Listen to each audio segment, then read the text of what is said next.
आजच सबस्क्राईब करा आणि आपल्या आवडत्या मालिकांचा आनंद लुटा।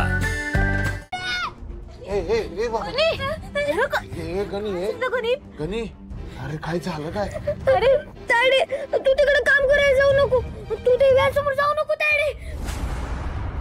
गणी, बघितलं तू त्या गुरुजींनी भविष्यवाणी केल्यापासून असा वागतोय, घाबरलाय तू, दसका घेतलाय त्याने। रात्रभर झोपला नाही म्हणून म्हणलं झोपू द्यावं, आता सापन बघून उठलाय। गणी, गणी बाळा, शांत हो आधी।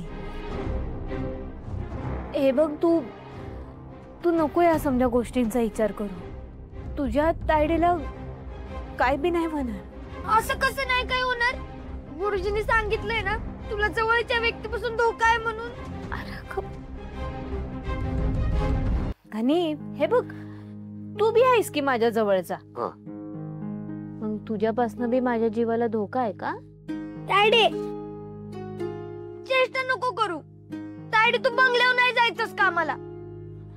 तुझ्या सगळ्यात जवळच्या देवीच आहेत ना, त्यांनीच तुला काय केलं तर?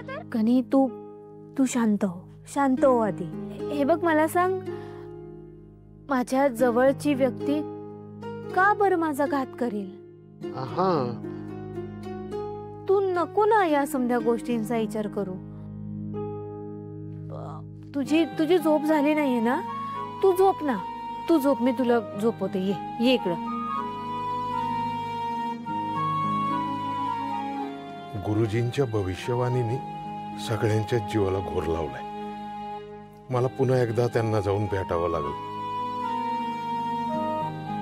असं कोण असेल जो माझा जवळचा असून माझा घात करेल?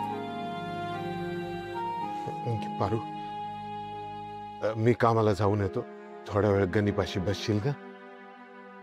आलो।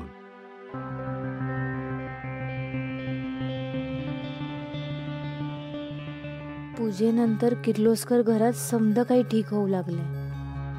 गुरुजी म्हणले तसं ते संकट माझ्यावर उलटणार, पण जर खरंच तसं झालं तर मग आदित्य सरांचं काय?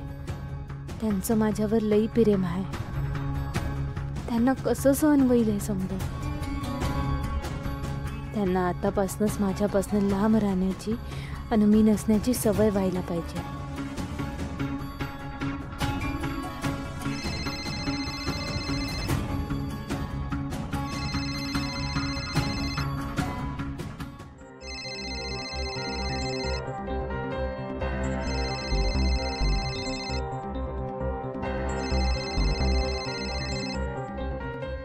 आदित्य सर, माफ करा, पण तुम्हाला माझ्यापासून लांब राहण्याची सवय करून घ्यावी लागेल।